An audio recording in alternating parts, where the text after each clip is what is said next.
የኢትዮጵያ ትብብር ንቅናቄ በኢትዮጵያ ስለ ታጋዮች ህብረት ስለ ሽግግር ሂደትና ስለ ሽግግር መንግስት በሚሉ ርዕሶች ስላዘጋጀው ዙም ጉባኤ የወጣ ማስታወቂያ ዘርፈ ብዙ በሆኑ ችግሮች በተጠመደችው ውዲቱ ሀገራችን ኢትዮጵያ የሚታገሉ የታጠቁ ኃይሎች በመጀመሪያ በመሃላቸው ትግላቸውን እንዴት ማስተባበር አለባቸው?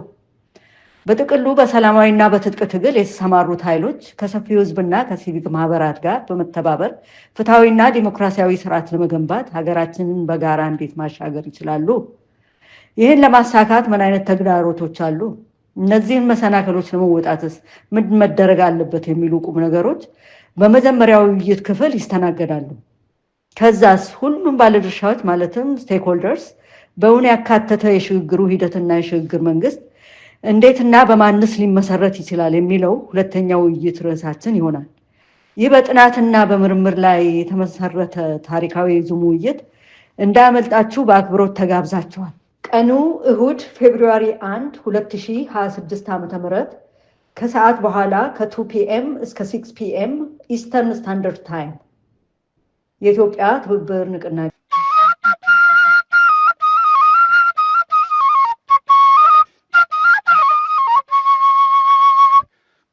ሰላም ጤና ይስጥልን ተመልካቾቻችን እንደምን ዋላችሁ እንደምን አመሻችሁ ከአንከር ሚዲያ ዝግጅት ክፍል ያክብሮ ሰላምታችንን እናቀርባለን በእለቱ ባሉ ጉዳዮች ላይ መነሻ በማድረግ የምናቀርብላችሁን የአንከር የመረጃ ክፍለ ጊዜ ነው ይዘን የቀረብነው ዛሬ በልዩ ሁኔታ ስለ ምርጫው እናነሳለን የሰብአዊ መብት ተሟጋች አቶ ያሬድ ኃይለማርያም ምርጫውን በተመለከተ አንድ መጣጥፍ ለተመልካች ወይም ለህዝቡ አቅርቧል ምርጫውን ተቃዋሚ ፓርቲዎች ቦይኮት ወይም ደግሞ እንዳይሳተፉ ታቅቦ እንዲያደርጉ ነው አቶ ያሬድ እየጠየቁ ያሉት እሱንም መነሻ አድርገን ሌሎች ጉዳዮችንም በወቅታዊ ጉዳይ ተነሱትንም አብረን የምንዘልቅባቸው አጀንዳዎች ይሆናሉ ከአንከር የመረጃ ክፍለ ጊዜ ጋር መልካም ቆይታ እንዲኖራችሁ እንመኛለን አብራችሁ ነው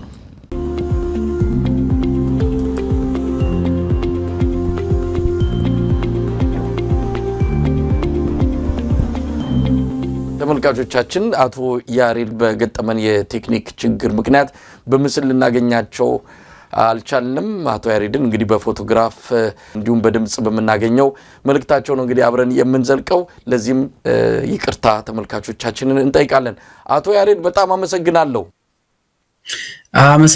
መሳይ ስለጋበዝከኝ አድማጮችህን እኔም አብሬ ይቅርታ ጠይቃለሁኝ በድምጽ ብቻ ስለተከሰትኩ እንግዲህ አቶ ያሬድ በተለያዩ አጀንዳዎች ብዙ ነገሮች እየተነሱ ይገኛሉ የአባይ ጉዳይ አለ የአባይ ጉዳይ ኢትዮጵያን ትልቅ ቅርቃር ውስጥ እንደከተታት ይነገራል አንከር ሚዲያ ባገኘው መረጃ መሰረት አብይ አህመድ ፕሬዝዳንት ትራምፕ የቀረበውን የሽምግልና ጥሪ የተቀበለበትን ምላሽ የሰጠ መሆኑን የሰማነው ይፋ እንዳይገለጽ በውስጥ መልእክቱን ግን ምላሹን ማለት ነው ለፕሬዝዳንት ትራምፕ መላኩን ሰምተናል ይሄ በጣም ትልቅ አጀንዳ ሆኖ ተነስተዋል አብይ አህመድ እስካሁን ይፋው የሆነ ምላሽ አልሰጠም አብይ አህመድ ከፍተኛ የዲፕሎማሲ ቅርቃር ውስጥ መግባቱ ነው እየተነገረ ያለው እሺም ቢል እምቢም ቢል ሁለቱም ለአብይ አህመድ አደጋ እንዳለው ነው የሚነገረው እሺ ካለ የአባይ ጉዳይ ከኢትዮጵያ እጅ ያመልጣል ማለት ነው ያው ደግሞ አይሆንም ብሎ የፕሬዝዳንት ትራምፕን ጥሪ ካልተቀበለ ደግሞ ከፍተኛ የሆነ የዲፕሎማሲ ጫና ይፈጠርበታል ማለት ነው ከወደ አሜሪካ ለማንኛውም ምርጫ ቀርቦለታል የአሜሪካው ከፍተኛ ዲፕሎማት ቲቦር ናጅ ለአብይ አህመድ ከፍተኛ አጣብቂኝ ውስጥ መግባቱን በመግለጽ ምርጫው እጅግ አስቸጋሪ ነው አሜሪካንን ወደ ጎን በማድረግ አብይ አህመድ ሌላ ውሳኔ ላይ ከገባ ችግር ውስጥ ይወድቃል ሲሉ ሰሞኑን በሪፖርተር ለቀረበላቸው ጥያቄ የሰጡትን ምላሽ ተከታትለናል ምናልባት በሱ ጉዳይ ላይም የምናነሳ ይሆናል የአማራ ፋኖ ብሔራዊ ንቅናቄ በይፋ ከተመሰረተ ዛሬ እንግዲህ ወደ 10ኛ ቀኑን ያዘ ይገኛል በርካታ ሁነቶች እየተከሰቱ ይገኛሉ የአማራ ፋኖ ብሔራዊ ንቅናቄ መመስረቱ የትግሉን አጠቃላይ መልክ ይቀይረዋል ለአብይ አህመድ አገዛዝ እጅግ አስቸጋሪ የሆነ ሁኔታ ይገጥማልም የሚል ትንታኔ በተለያዩ ወገኖች እየተሰጡ ይገኛሉ ወታደራዊ ባለሙያዎችም ፋኖ ወደ አንድነት ከመጣ ትልቁን መሰናክል ተሻግሯል በወታደራዊ እንቅስቃሴውም የበለጠ ድል የሚያስመዘግብበት ጊዜ አሁን ነው ሲሉ ነው እየገለጹ ያሉት እሱንም እናነሳለን እንደው ያሬድ ምናልባት ከሰሞኑ ወቅታዊ ሁኔታዎች አንፃር መጠቀስ የሚገባቸው ነገሮች ካሉ በተለይም ደግሞ አብይ አህመድ በሚዲያዎች ላይ የጀመረው ዘመቻ እጅግ ከባድ ነው የዋዜማን ሚዲያ ማገዱ ተሰምቷል የዶቼ ቬለ ጋዜጠኞችን ያገደ ሲሆን በተለይም 2 ጋዜጠኞችን ከአማራ ክልልና ከትግራይ ክልል የሚዘግቡትን በቋሚነት ማገዱ ነው የተነገረው። ሰሞኑን የጀርመን የውጭ ጉዳይ ሚኒስትር አዲስ አበባ ገብተው ነበረ። በዚህ ጉዳይ ላይ ከውጭ ጉዳይ ሚኒስትር ዶክተር ጌዲዮን ጢሞቴዎስ ጋር ተነጋግረዋል። እኔን አይመለከተኝም ነው ያሉት ዶክተር ጌዲዮን ጢሞቴዎስ። የሚዲያ ቀበኛ ተብሏል አብይ አህመድና አገዛዙ። ለማንኛውም ብዙ ነገሮችን እናነሳለን። ምናልባት ባንተ በኩል እንደው አሉ የሚባሉ ወቅታዊ ጉዳዮችን በተመለከተ ሐሳብ ብትገልጽልን። የት ነው ያለ ነው አቶ ያሬድ? አመሰግናለሁ መሳይ። በጣም ቁልፍ የሆኑ ወቅታዊ ጉዳዮችን ነው ያነሳኸው። በዝርዝር በየፈርጁ እንመጣባቸዋለን። ሌላው ምናልባት አብሮ መነሳት ያለበት ነገር የአፍሪካ ቀንድ የቀጠና ውጥረትና አብይ አህመድ እየተጫወተ ያለው በጣም አደገኛ የሆነ ምናልባትም የኢትዮጵያን ዘላቂ ጥቅሞች አደጋ ውስጥ ሊጥሉ የሚችሉ እንቅስቃሴዎች እነሱም አሁን ትላንትና መሰለኝ የአየር ኃይል ምርቃት ቦታ ላይ የተናገራቸው ለኤርትራ መንግስት ከዛ ለመጣ ስድብ ምላሽ የሰጠበት መንገድ እነዚህ ነገሮች ሁሉ አብረው የሚታዩ ናቸው። ሌላው ደግሞ የብልጽግናን ገጽታ ለመገንባት ተብለው በመንግስት በኩል እየተወሰዱ ያሉ አንዳንድ እርምጃዎች እነዚህ የተጽዕኖ ፈጣሪ የሆኑ ወጣቶችን ጭምር በገንዘብ እያደራጁ ከፍተኛ ገንዘብ በማውጣት የማህበረሰብ ባህላትን የሃይማኖት ባህላትን ጭምር ሃይጃክ እስከ ማድረግ የደረሱበት ሁኔታ እና በተለይ ግን ቁልፉ ነገር ከምርጫ ጋር ተያይዞ የሚታዩት ነገሮች ምናልባትም የዚህ ውይይታችን ዋና ፍሬ ጉዳዮች ይሆናሉ። ግን ሁሉንም ከአባይ ጉዳይ ተነስተን በየዘርፉ እያነሳልን ሄድባቸው እንችላለን። አቶ ያሬድ እንግዲህ የአባይ ጉዳይን በተመለከተ የተለያዩ ባለሙያዎችን በመደበኛና ኢመደበኛ በሆነ መልኩ አነጋግረናቸዋል። ከፍተኛ የሆነ አጣብቂኝ ውስጥ የአብይ አህመድ አገዛዝ መግባቱን የገለጹልን በአሜሪካ የውጭ ጉዳይ መስሪያ ቤት ውስጥ የሚገናኙ አንዳንድ ኢትዮጵያውያን ባደረሱን መረጃ መሰረት የፕሬዝዳንት ትራምፕ አገዛዝ ቁርጠኛ የሆነ አቋም ይዟል። በተለይም ግብጽ በዚህ በአባይ ግድብ ምክንያት ጉዳት ሊደርስባት አይችልም የሚል አቋም በፕሬዝዳንት ትራምፕ ተይዟል። ስለዚህ ኢትዮጵያ ላይ ከፍተኛ የሆነ ጫና በመፍጠር የግብጽን ብሔራዊ ጥቅም ማስከበር የፕሬዝዳንት ትራምፕ ተቀዳሚ ተግባር እንደሆነ ነው የሚነገረው። ያንን ተከትሎ ነው እንግዲህ የአሜሪካው የቀድሞ የምስራቅ አፍሪካ የአፍሪካ ጉዳዮች ምክትል ኃላፊ የሆኑትና በተለያዩ ጊዜ ኢትዮጵያንም በአምባሳደርነት ያገለገሉት ቲቦር ናጅ የተናገሩትን መጥቀስ የሚገባው። ኢትዮጵያ ምርጫ የላትም ነው። በኢትዮጵያና በግብጽ መሃል አሜሪካ እንድትመርጥ አብይ አህመድ እንዲህ አይነት ነገር ውስጥ ከገባ ነጥብ ይጥላል ነው ያሉት ቲቦር ናጅ። የተለያዩ ባለሙያዎችን አነጋግረናል። እነ ዶክተር ዮናስ ብሩን ፕሮፌሰር ተሾመ አበበን በጉዳዩ ላይ እንደገለጹት ከሆነ አብይ አህመድ ምን ሊያደርግ እንደሚችል ከፍተኛ ጭንቀት ውስጥ እንደገባ ነው የተገለጸው። እንግዲህ ፕሬዚዳንት ትራምፕ ደብዳቤ ከጻፉ በዋይት ሃውስ መግለጫ ከሰጡ እንደዚሁም ከፕሬዚዳንት አልሲሲ ጋር በዳቮስ ስዊዘርላንድ ከተገናኙ በኋላ ጉዳዩ ግልጽ እየሆነ መጥቷል። ለግብጽ ያደላ አቋም እንዳላቸው ይታወቃል። አብይ አህመድ እስካሁን ምላሽ አልሰጠም። ለማንኛውም ያሬድ አብይ አህመድ ስልጣኑን ላለማጣት የኢትዮጵያን ጥቅም አሳልፎ ይሰጣል የሚለው ስጋት በብዙዎች ዘንድ አለ። ምን ይታያል? አይ ቲንክ በጣም ቁልፉ ነገር ምናልባትም ለአብይ አህመድም በተለይ በኢትዮጵያ በኩል የኢትዮጵያን ጥቅም ለማስጠበቅ ለሚሟገት ጄኒውንሊ ለሚሟገት አካልም እንኳን አደገኛ የሚሆነው ነገር ትራምፕ ከሽምግልና ጣልቃ ገብነት በሽምግልና ስም ሊያሳዩት ወይም ሊያደርጉት ከፈለጉት ጣልቃ ገብነት ጋር አያይዘው የተናገሩት አንድ ነገር ለትራምፕ ብቻ ሳይሆን ለኢትዮጵያ ሕዝብም የአብይ አስተዳደር ምላሽ መስጠት አለበት። እኚህ ሰው የመጀመሪያው ከዚህ በፊት በዚሁ ጉዳይ ላይ ሲናገሩ በአሜሪካ ብር በአሜሪካ በተደረገ ገንዘብ ድጋፍ ነው ግድቡ የተገነባው ብለው ተናግረው ነበር ከዚህ በፊት እና እኔ ያንን እንደ አፎለምታ ሰውየው ብዙ ጊዜ ያፎለምታ አጣቸውም። ስለዚህ ባልተጣራ ባልተረጋገጠ መረጃ የተናገሩት ነገር አድርጌ ነበረ የወሰድኩት። አሁን ግን በሁለተኛው ሰሞኑን በተናገሩት ጉዳይ ላይም አጠንክረው የተናገሩትና እንደውም እንደመጸጸት በሚመስል መንገድ ቃል በቃል የተናገሩት አሜሪካ የግብፅን ጥቅም በዚህ ደረጃ ሊጎዳ በሚችል መንገድ ድጋፍ አድርጋ ይሄ ግድብ እንዲገደብ ማድረጓ የገንዘብ ድጋፍ ማድረጓ ልክ እንዳልነበረ ሁሉ እሱን ኩዌስችን የማድረግ ነገር ነው።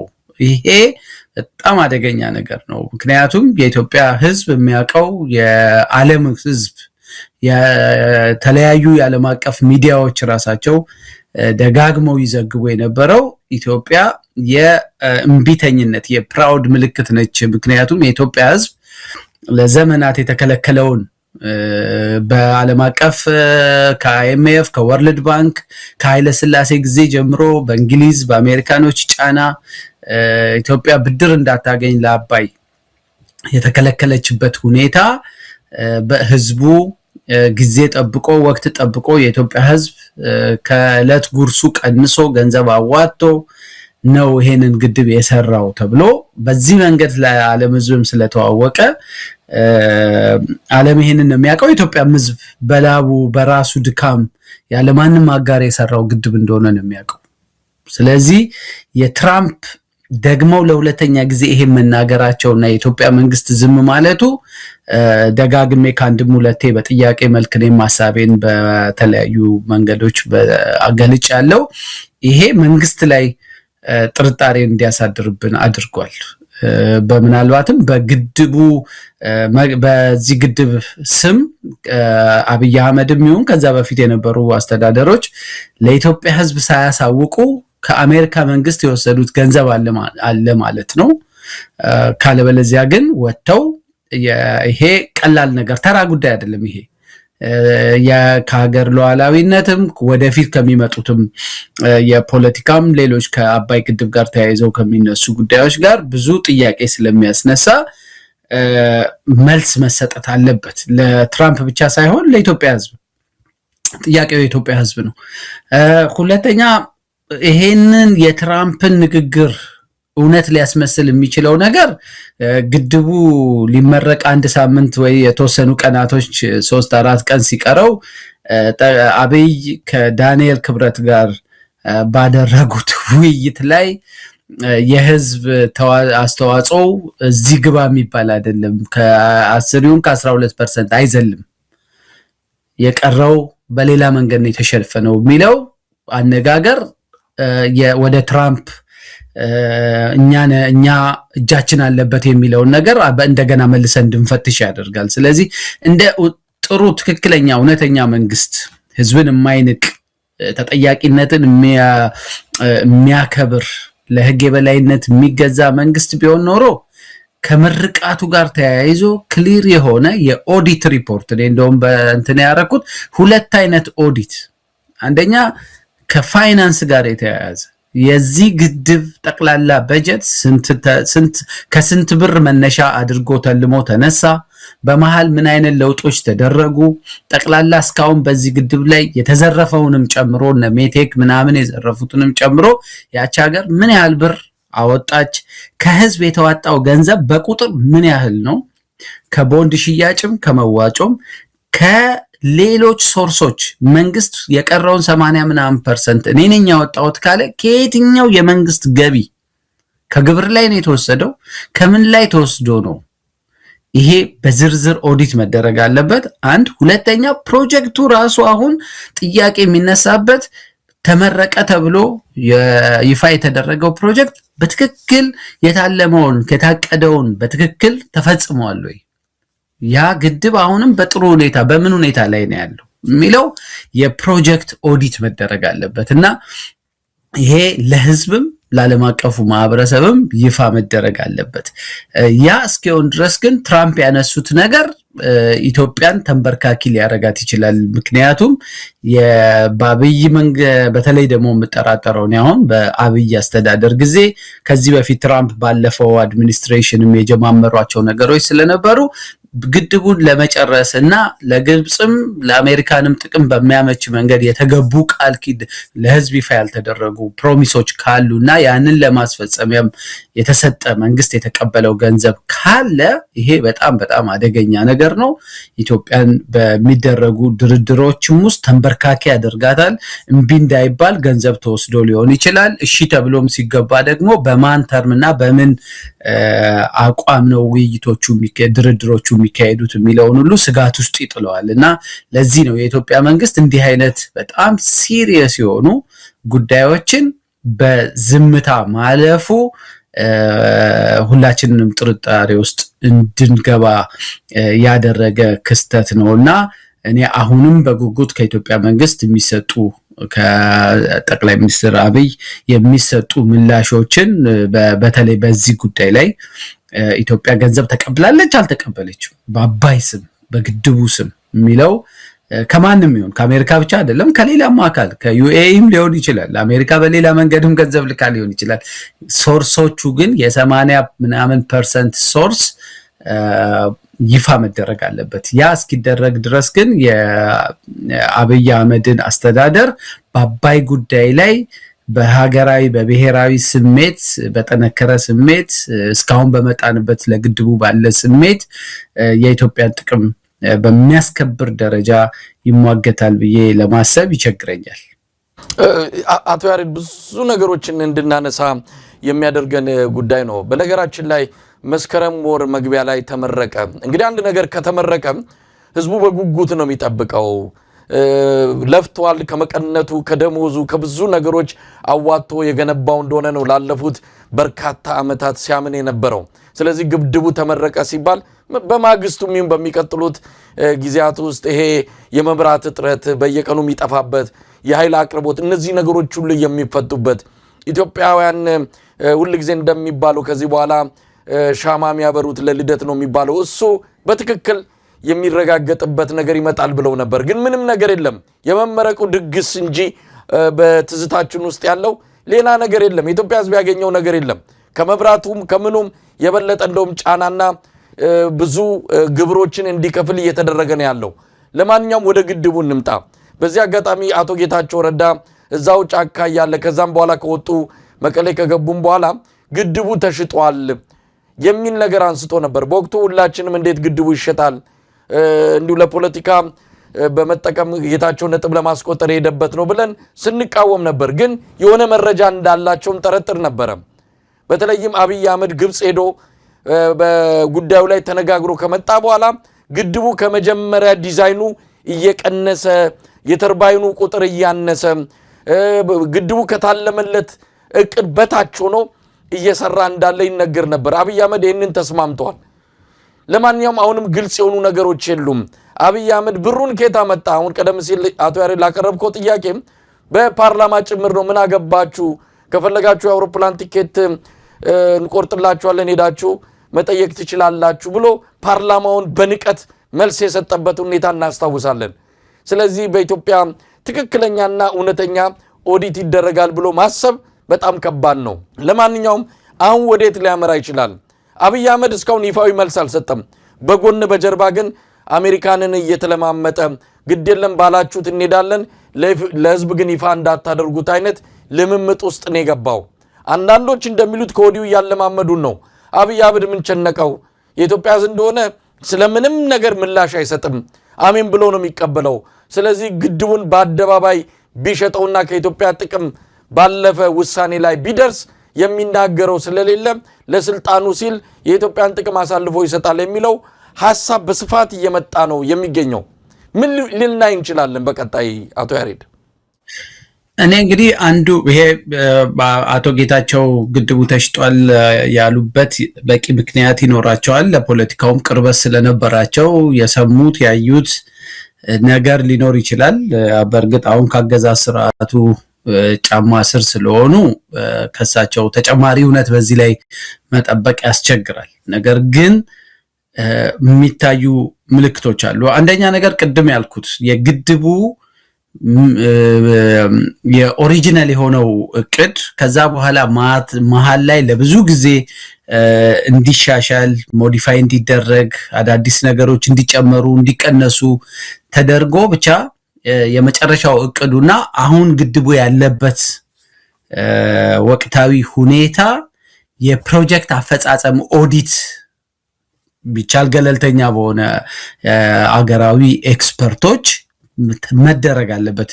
ያ እስካሁን እንደሱ አይነት ሪፖርት የትም ቦታ አላየውም። እንዲህ አይነት ነገር መደረጉንም መጀመሩንም በመንግስት እንኳን ይፋ ሲደረግ አልታየም። ስለዚህ እንደዚህ አይነት የፕሮጀክት ኦዲት የሚያስፈልገው ምን ነበር የታቀደው፣ ምን ማሻሻያዎች ተደረጉ፣ ለምን ማሻሻያዎቹ መደረግ አስፈለጋቸው፣ ምን ተጨመረ፣ ምን ተቀነሰ፣ በማሻሻያዎቹ ምክንያት ምን አጣን፣ በመጨረሻ በታቀደለት በነበረው ውጤት ላይ ምን ኢምፓክት አለው፣ አሁን ያለበት ሁኔታ የታቀደለትን ያህል የሚያሳካ ነው ወይ የሚሉት ነገሮች በዝርዝር በባለሙያዎች መታየት አለበት። እሱን እኔ ያገዛዝ ስርዓቱ መፍቀዱን እጠራጠራለሁ። ምክንያቱም የምርቃቱ ሩጫ ራሱ ከምርጫንም ታሳቢ ያደረገ ሌሎች የብልጽግናን ገጽታ ግንባታ እኔ በመመረቁ በጣም በጣም ደስተኛ ከሆኑትና የፕሮጀክት አልቋል ኢትዮጵያ የዚህ ትልቅ ፕሮጀክት ባለቤት መሆኗ በጣም ካስደሰታቸው ሁሉ ኢትዮጵያኖች አንዱ ነኝና እዛ ላይ ምንም አንተም ጥያቄ የለንም።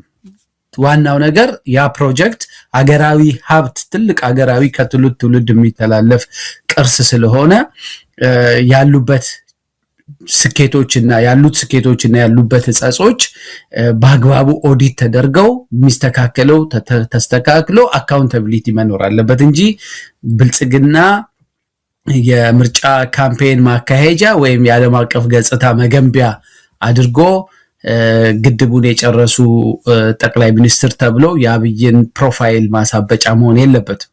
ስለዚህ እሱ አንዱ ኦዲት የሚያስፈልግበት ምክንያት እሱ ነው። ሁለተኛው ግን የፋይናንስ ኦዲቱ የህዝብ ሀብት ነው ይሄ የፈሰሰበት። እንደ ኮሪደር ልማት ወይ ቤተ መንግስት ለመገንባት ከዩኤኢ ወይ ከሆነ ቦታ ለምኜ ያመጣሁት ነው አትጠይቁኝ እንኳን ለማለት አይመችም። ያንንም እንደዛ ማለት አይችልም ጠቅላይ ሚኒስትሩ እንኳን ለፓርላማ በየትኛውም ደረጃ ሚዲያ እንኳን ቢጠይቀው ያንን ለኮሪደር ልማትም ለሪዞርት መስሪያም ለአዲስ ፓላስ ለመገንቢያም የሚያወጣቸው ሲንግል ኮይን ሳይቀር አካውንተብል ነው።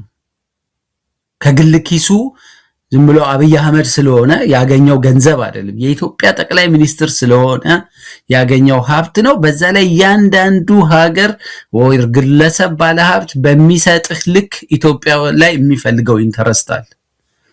ስለዚህ አንድ ጠቅላይ ሚኒስትር በያዘው ፖዚሽን ላይ ለሚያወጣት ለእያንዳንዷ ነጠላ ሳንቲም ተጠያቂነት መኖር አለበት። አንዱ የብልጽግና መንግስት ያመጣው ትልቅ አደጋ ኢትዮጵያ ውስጥ ለየትኛውም ለሚሰሯቸው ስራዎች አካውንታቢሊቲ የሚባል ነገር የለም። ተጠያቂነት የሚባል ነገር የለም። የኮንዶሚኒየም ቁልፍ እኮ በቦርሳቸው ይዘው እየዞሩ ደስ ላላቸው ሰው ገንዘቡን ሴቭ አድርጎ ለስንት ዓመት አዋጥቶ እጣ ይደርሰኛል ብሎ የሚጠብቅ ሰው እያለ እነሱ እኮ የምርጫ ካምፔን ማካሄጃ የገጽታ መገንቢያ ከንቲባዋ ሲፈልጉ ጠቅላይ ሚኒስትሩ ሲፈልጉ ባለስልጣናት ሲፈልጉ ደስ ላላቸው ሰው ሶሻል ሚዲያ ላይ የሆነ ነገር ሆይ ሆይ የተባለበት ጉዳይ ሲኖር ቶሎ ያንን ኬዝ ይዘው እንዲህ ያደረጉ ለጋስ እንዲባሉ ቁልፍ የሚያድሉ ሰዎች ናቸው፣ መሬት የሚያድሉ ሰዎች ናቸው። ስለዚህ ተጠያቂነት ሙሉ በሙሉ የጠፋበት ሀገር ነው አሁን ኢትዮጵያ ውስጥ እና ይሄ ግን ቀላል ፕሮጀክት አይደለም። የኢትዮጵያ ሕዝብ ደሙን የገበረበት ጾሙን እያደረ ልጆቹን ከየበደለ አዋቶ የሰራው ታሪካዊ ቅርሱ ነው። ስለዚህ በዚህ ቅርስ ላይ ልክ እንደሌላ ተራ ፕሮጀክት እንደ ኮሪደር ፕሮጀክቶች ምናምን ከተጠያቂነት ማምለጥ አይቻልም። የጊዜ ጉዳይ ነው እንጂ ልክ እነ ሜቴክ እንደተጠየቁት ሁሉ የሚጠየቁበት ቀንና ጊዜ ይመጣል። ስለዚህ ይሄንን በአግባቡ አሁንም ቢሆን ኦዲት መደረግ አለበት። ዋናው ነገር ግን በጣም የኔ ስጋት ያ ጠቅላይ ሚኒስትሩ 80% የሚሆነው ከህዝብ አልተገኘም ያሉት ገንዘብ ምንጩ በተለይ ከአሜሪካ ወይም ከሌሎች ከውጪ ኃይሎች ከግብጽ ጋር ግንኙነት ካላቸው አገሮች ጋር የተያያዘ ከሆነ ምንጩ የኢትዮጵያን ዘላቂ ጥቅም በግድቡ ላይ ሚኖራትን ዘላቂ ጥቅም ክፉኛ ይጎዳል። ሌሎች ብዙ መዘዞችንም ይዞብን ይመጣልና ትልቁ ችግር በጣም ድብቅ የሆነ የኢትዮጵያን ህዝብ የሚንቅ መረጃ ማይሰጥ ለህዝብ ያለበትን ተጠያቂነት ሙሉ በሙሉ አሽቀንጥሮ የጣለ መረን የለቀቀ ስርዓት ስለሆነ አገሪቷ ውስጥ ያለው ይሄ የተድርድር ጥላ እንዳጠላበት ምናልባት ሌሎች መዘዞችንም ይዞብን ሊመጣ ይችላል መሰለኝ። አቶ ያሬድ እንግዲህ ብዙ ነገሮች እየተባሉ ነው ያሉት። ስለዚህ ነገ ከነገ ወዲያ ሊሆኑ የሚችሉት ነገር በኢትዮጵያ በኩል አይደለም መልካም ወይም ደግሞ የአሸናፊነት መስመሩ የሚገኘው ግብጽ ይዘዋለች፣ የነብሩን ጭራ ይዘዋለች። የዓለምን ሀያል ሀገር የሆነችውን አሜሪካ ይዛለች። ቀደም ሲል አንተ እንዳልከው አብይ አህመድ የገባበት ከኢትዮጵያ ህዝብ ጀርባ የገባበት ቁማርም ካለ በዛ ምክንያት የኢትዮጵያን ጥቅም አሳልፎ ሊሰጥ የሚችልበት እድል ሰፊ እንደሆነ ነው በብዛት እየተነገረ ያለው። ግብጽ ብታጣ የመጨረሻ ልታገኝ የምትችለው ግድቡን በጋራ ማስተዳደር የሚለውን የመጨረሻው የድርድሩ ውጤት እንደሚሆንም ከወዲሁ እየተገመተ ነው ያለው። ከዛ የከፋ ከመጣ ደግሞ ምናልባትም ለሁለት እና ከዛ 100 ዓመታት በላይ አብይ አህመድ አስገዳጅ በሆነ ስምምነት ውስጥ ገብቶ ኢትዮጵያን ከዚሁ ከተፈጥሮ ሀብቷ ከራሷ ጥቅም የተገለለች ባይቷር የሆነች እንድትሆን የሚያደርግ ስምምነት ውስጥ መግባቱ አይቀርም ነው። ለዚህም ከወዲሁ የብልጽግና ዲጂታል ሚዲያ ሰራዊቶችና አጀንዳ የተሰጣቸው አንዳንድ አካላት እያለማመዱን ያሉት አብይ አህመድ ምን ጨነቀው፣ የኢትዮጵያ ህዝብ ምን ያመጣል እያሉን ያሉት። እንግዲህ የኢትዮጵያ ህዝብ አሁን ትልቅ የቤት ስራ ከፊቱ ተደግኗል። የኢትዮጵያን ጥቅም አሳልፎ የሚሰጥ ቅጥረኛ የሆነ መንግስት ለተባበሩት አረብ ኤሚሬትስ ትላንት ለተመሰረተች 1 ሚሊዮን እንኳን ህዝብ በቅጡ ለሌላት ሀገር ሀብት ስላላት ገንዘብ ስላላት ብቻ እችን ሀገር አሳልፎ በቅጥረኝነት ጥቅሟን እየሰጠ ያለ ግለሰብ ነው። ምናልባት የኢትዮጵያ ህዝብ ፍርሃቱን ተገላግሎ ይህንን ስርዓት ለመገላገል የሚያስችል ትግል ውስጥ ይገባል። አብረን የምናየው ነው። ምልክቶችን እያየን ነው። ነገር ግን ደፍሮ በትክክል ያንን የህዝባዊ ቢተኝነት የሚያሳይ እንቅስቃሴ እስካሁን በጉልህ እያየን አይደለም። አንዳንድ ዜናዎችን ላንሳና አጫጭር አስተያየት ተሰጥበታለሁ ወደ ዋናው ጉዳዮቻችን ከመግባታችን በፊት። አቶ ያሬድ ዛሬ የሰማናቸው ብዙ ነገሮች አሉ። ጠለምት አካባቢ ህዝባዊ ወያኔ ሓርነት ትግራይ ጥቃት ፈጽመዋል ብለው የብልጽግና ሚዲያዎች ዛሬ ትልቅ አጀንዳ አድርገው መጥተዋል። ጉዳዩን በቅጡ መመርመር ያስፈልጋል። ህወሓት ፍላጎቱ ብዙ ነው። አሁን የሚያደርጋቸው ነገሮች በራሱ ምን እንደሚፈልግ ምን እንደማይፈልግ ራሱ ግልጽ አይደለም። አሁንም እዛው ወልቃይት፣ ራያ፣ ጠለምት እያለ የትግራይን ህዝብ ለሌላ ዙር ጦርነት እያዘጋጀን ያለው። ያም ሆኖ ግን በአሁን ሰዓት በትክክል ለኢትዮጵያ ህዝብ በተለይ በአማራ ክልል እንቅስቃሴ ወይም ደግሞ የነጻነት ተጋድሎ እያደረጉ ላሉ ኃይሎች ምንድነው የሚያንገበግባቸው? ምንድነው ቅድሚያ ትኩረት መስጠት ያለባቸው? ብልጽግና ይህንን አጀንዳ ይፈልጓል።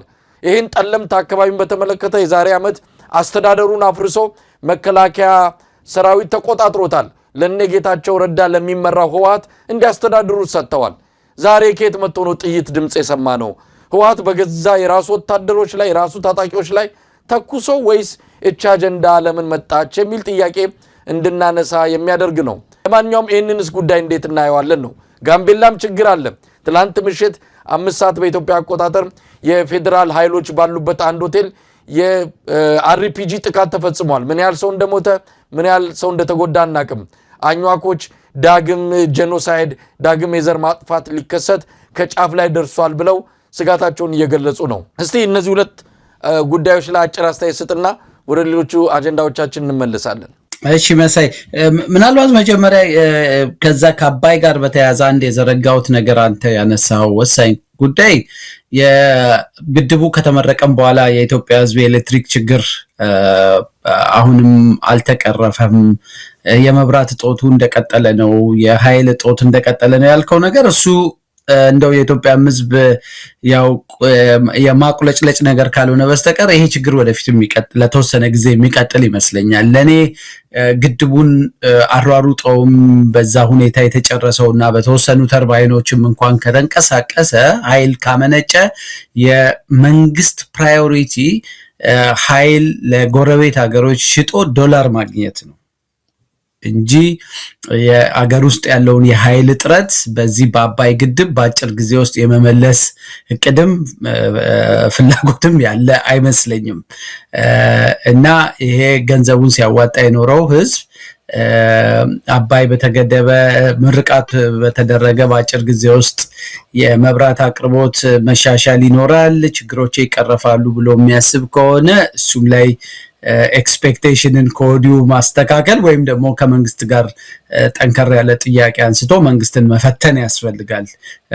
ግድቡን ይህን ያህል ዓመት አዋተን ከተገደበ ለምንድነው በኃይል አቅርቦት ችግር የምንሰቃየው የሚለው ጥያቄ ካስታወስክ ማዳጋስካር ከተነሳው አመፅ አንዱ ምክንያት የኤሌክትሪክ ኃይል በተደጋጋሚ እጦት ውስጥ ነን ያለነው፣ የኃይል መቆራረጥ አለ፣ እንደ ልብ እንትን አናረግም ነው እና እኛ ደግሞ ይህን ለዘመናት በችግር ውስጥ የኖረ ህዝብ ነው።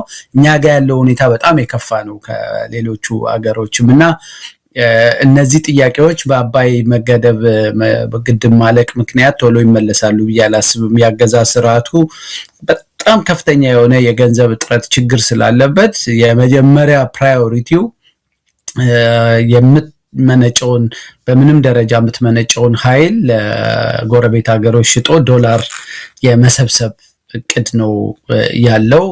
የሚመጣው ዶላር ደግሞ እንግዲህ ለምን እንደሚውል ኢትስ ኦብቪየስ። እዛው አገር ውስጥ ለሚካሄድ የእርስ በርስ ግጭትና ጦርነት እንኳን የድሮን ጀት በብድርም በገንዘብም እየገዛ የሚጠቀመው በዶላር በሚሰበሰቡ ዶላሮች ነው በተለያዩ ምክንያቶች። እሱን ካልኩ በኋላ ወደዚህ ወደ ትግራዩ አሁን የጸለምትና እንደው የወልቃይትም አካባቢ ያለው ቴንሽን መቀጠሉ ሁለት ነገር ነው የሚያሳየው። በህወሓት በኩል በመጀመሪያ ደረጃ ጠቅላላ የትግራይን ጉዳይ ካየነው የፕሪቶሪያ ስምምነት እንኳን ከተደረገ እንግዲህ አሁን ወደ 3 ዓመት ሆነው መሰለኝ የአገዛዝ ስርዓቱ ትግራይን ኦን ማድረግ አልቻለም። ትግራይን የሀገሪቷ ዋና አካል አድርጎ መቀጠል አልቻለም። ጠቅላይ ሚኒስትሩ መቀሌ መሄድ አይችልም፣ ወደፊትም መሄድ አይመስለኝም፣ ፍላጎትም ያለው አይመስለኝም። ምክንያቱም ይሄ በጦርነቱ ጊዜ እና አዳነች አቤቤ የሌሎቹም ማርሻሉም መገንጠል ከፈለጋችሁ በቀላሉ መገንጠል ትችላላችሁ፣ ህግ ተከተሉ ምናምን የሚለው ነገር ባይ ዲፎልት እኮ የትግራይ አሁን የዲፋክቶ ስቴት የመሆን አይነት ባህሪ ነው ያላት። ሌሎች ክልሎች ላይ በማይደረግ ሁኔታ ሁሉ ክልሉን አባንደን የማድረግ እና አጣብቅኝ ውስጥ የመክተት ሞር የመግፋት አይነት ወደ ውስጥ የማምጣት ሳይሆን የመግፋት አይነት ነው። የትግራይ ህዝብ በምንም የመንግስት እንትን ውስጥ የተወከለ አይደለም። አሁንም የግጭት ማዕከል ነው፣ ስጋት ውስጥ ነው ያለው። አሁን እንኳን ዛሬ የፌዴራል መንግስቱ የሚረዳቸው ክልሉ ላይ ያመፁ ኃይሎች አፋር ውስጥ አንዳንድ ቦታዎችን እንይዛለን ብለው ከአፋር ህዝብ ጋር ጭምር ዛሬ ግጭት ነበረ እኔ እናንተን ውይይት ከማድረጋችን የተወሰኑ ሰዓታቶች በፊት።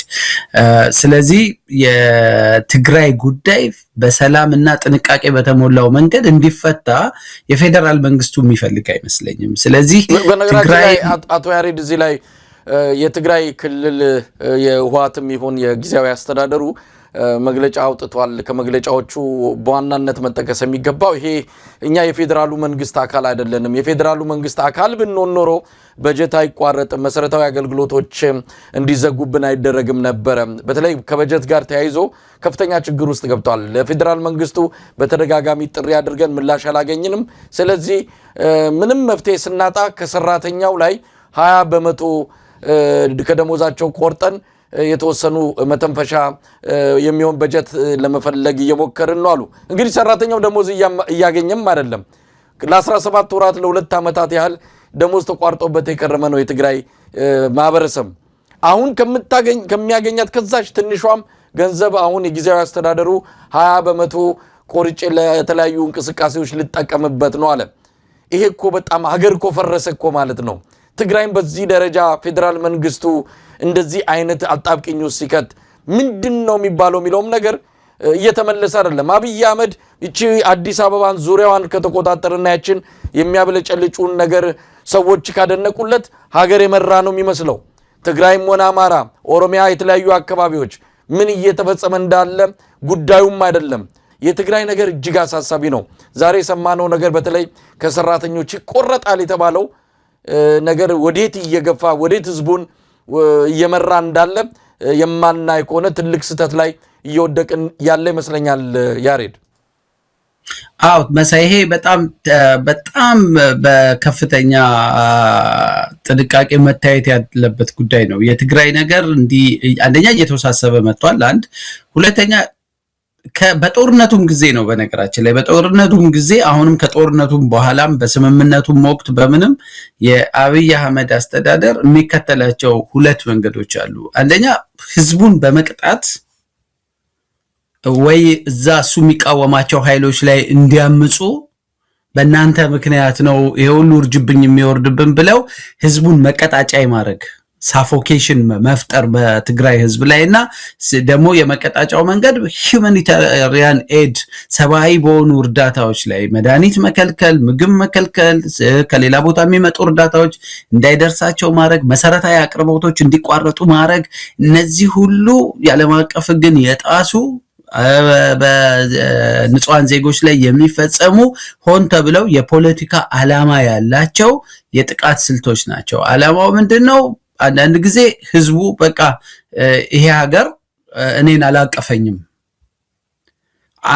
አንዋንትድ ነን፣ በዚህ በፌዴሬሽን ውስጥ በኢትዮጵያ በምትባለው ማዕቀፍ ውስጥ ማንፈለግነን ብሎ አንደኛውን ጫፍ ይዞ ወይ በቃ ወደ ለመገንጠል ፋይት ያደርጋል፣ ወይ ደግሞ ለዚህ ሁሉ በደል ምክንያቴ እዚህ ያለው የሎካል አስተዳደሩ ነው ብሎ የሎካል አስተዳደሩ ላይ እንዲያምጽና ከፌደራል መንግስቱ ጋር እንዲቆም የማረጊያ ስልት ነው ይሄ ሳፎኬሽኑ፣ ሳንክሽኖቹ በጠቅላላ እና ተመልከታውን ይሄ የጊዜ አስተዳደሩ እኮ በአብይ አህመድ የተሰየመ ከአብይ አህመድ ጋር የሚሰሩ ጀነራሉ በቅርብ እንደውም አዲስ አበባ መጥቶ ከአብይ ጋር ቁጭ ብለው የሚነጋገሩ ሰዎች ናቸውና ግን ምንም አይነት ሽኩቻ ይኑር ህዝቡን ሊጎዳ የሚችል አይነት ማዕቀብ መጣል ማለት ያ ህዝብ ኢትዮጵያዊነት እንዳይሰማው ሆን ተብሎ የሚደረግ የመግፊያ ስልት ነውና እኔ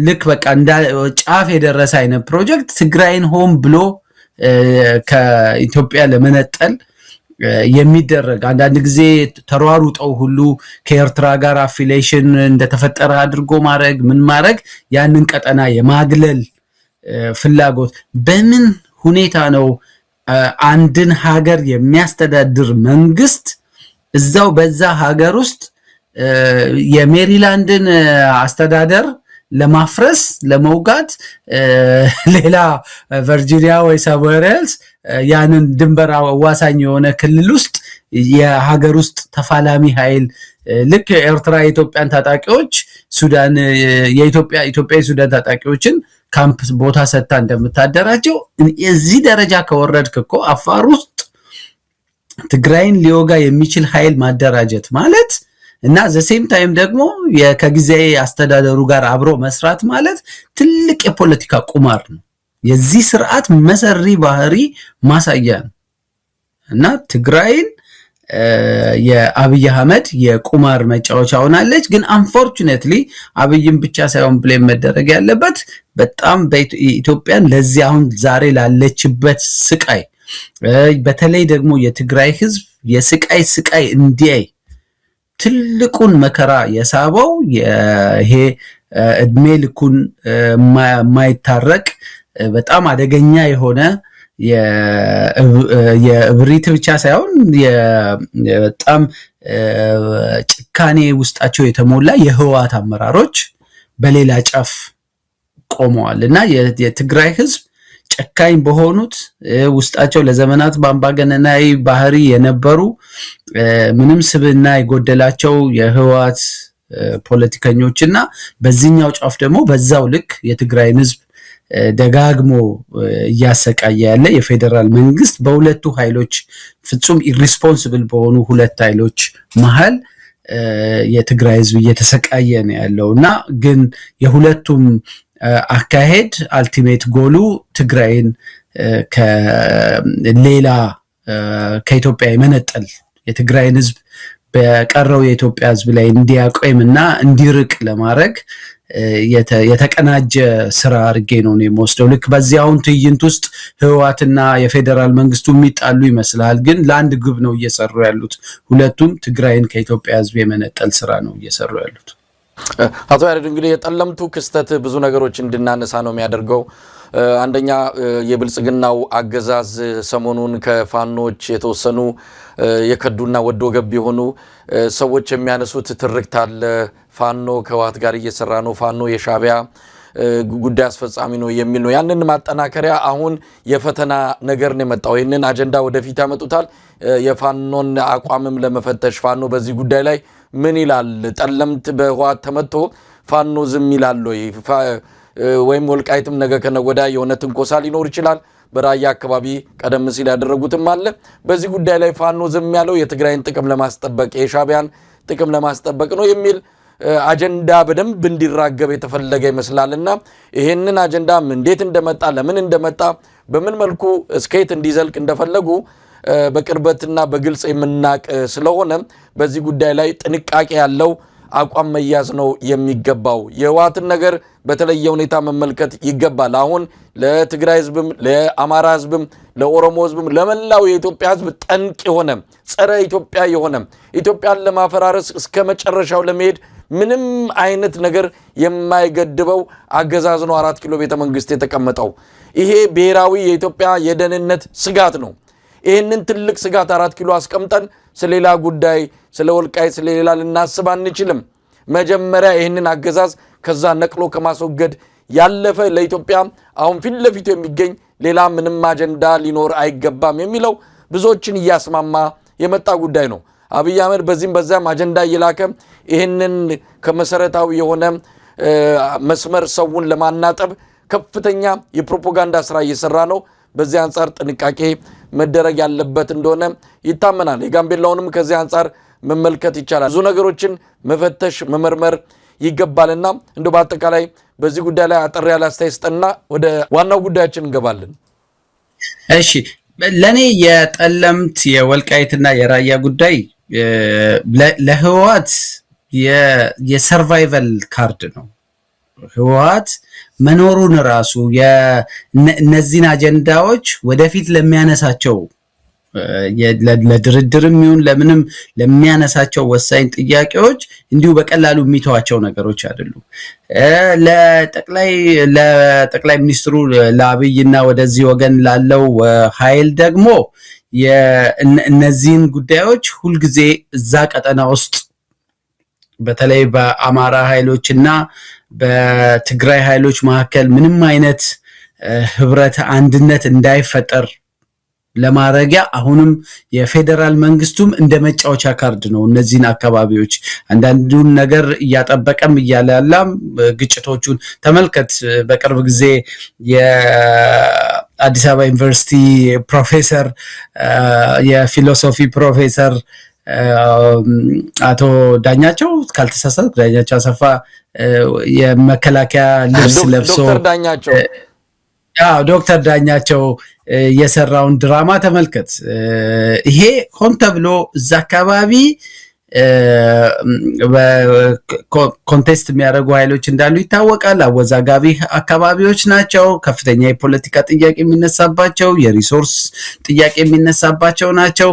እነዚህን ጉዳዮች በለዘበ መንገድ በተለይ ሁለቱ ማህበረሰብ የትግራይና የአማራ ማህበረሰብ እንዳይጋጭና የጋራ ዘለቄታ የሆነ ጥቅሙ ላይ አተኩሮ ተስማምቶ እንዳይቀጥል ሁልጊዜ እዛ አካባቢ ቴንሽን ለመፍጠር የፌደራል መንግስቱ ልክ ትግራይ ውስጥ ያለው ግጭት እንዳይበርድ አፋር ላይ ኃይል እንደሚያሰማራው ሁሉ እነዚህ ኤሪያዎች ለፌደራል መንግስቱም የቀጠናውን የዛን አካባቢ የሰሜኑን ፖለቲካ የመጫወቻ ካርድ ነው። በፈለገ ጊዜ ከአማራው ኃይል ጋር አብሮ ይቆማል፣ በፈለገ ጊዜ ማስፈራሪያ ያደርገዋል። የትግራይ ኃይሎችን ቦታችሁን ክሌም አድርጉ እያለ እና ጠቅላይ ሚኒስትሩ እንኳን በእነዚህ ጉዳዮች ላይ የተናገሯቸው ንግግሮች በጠቅላላ ሰብስበህ ብታያቸው እርስ በርስ የሚጋጩ ናቸው። በጦርነቱ ወቅት የአማራን ህዝብ ለማነሳሳት የአማራን ታጣቂዎች በእልህ ገብተው እንዲዋጉ ይናገሯቸው የነበሩ ቃላቶች አሉ። ከጦርነቱ በፊት ያነሷቸው የነበሩ የገለልተኛ የሚመስሉ ንግግሮች አሉ። ከዛ በኋላ ደግሞ ከፕሪቶሪያ ስምምነት በኋላ ደግሞ የተናገሯቸው እርስ በርሳቸው የሚጋጩና ሁሉንም ሰብስበ ስታይ ግን የፌደራል መንግስቱ ራሱ ይሄንን የነዚህን አካባቢዎች ፖለቲካ እንደ አደገኛ የሆነ የመጠቀም እንትኑ ከግጭት አዙሪት እንዳይወጣ የሚጠቀምበት ካርድ ነው እና ህወሓት ደግሞ አቴንሽንም ለማግኘት የፌደራል መንግስቱንም የአማራ ክልልንም ለቀጣይ ድርድሮች ሁሉ እንደ ዋና አለሁ ለማለት ጭምር የትግራይን ህዝብ ጭምር እኔ የምታገልልህ ለዚህ ነው ይሄን እያረኩ ነው ለማለትም ይጠቀምበታል እና ምናልባት ወደ ይሄ እነዚህ አካባቢዎች የባለቤትነት ጥያቄ ጋርም ተያይዞ በምንም የሚነሱት ነገሮች በጣም ጥንቃቄ በተሞላው ሁኔታ በብሔራዊ ስሜት ገለልተኛ በሆኑ አካላት በጥንቃቄ የማይያዝ ከሆነ መሳይ አንተ እንዳልከው ሌላ በጣም ከፍተኛ የሆነ ደም አፋሳሽ የሆነ ሌላ ዙር ግጭት ውስጥ ለመግባት በቋፍ ነው ያለነው እና ይሄ ትላንትናና ከትላንት ወዲያም አካባቢው ላይ የታዩት ነገሮች ምልክቶች ናቸው። እዚህም እዛም እየፈነዳዳ ነው። ፕሮቮኬሽን አለበት ወደ ለየለት ግጭት እንዲገባ ነው እና ምናልባትም የፌደራል መንግስቱም አንዳንዴ የሚልካቸው ሚሽን ኃይሎች በአማራ ክልል ኃይሎች እና በትግራይ ክልል ኃይል መካከል ግጭት እንዲነሳ ሆን ብለውም ወይ የህወሓት ሰራዊት አስመስለው ወይ የአማራ ክልል ሰራዊት አስመስለው አንዱ ላይ ጥቃት ሁሉ ሊፈጽሙ ይችላሉ።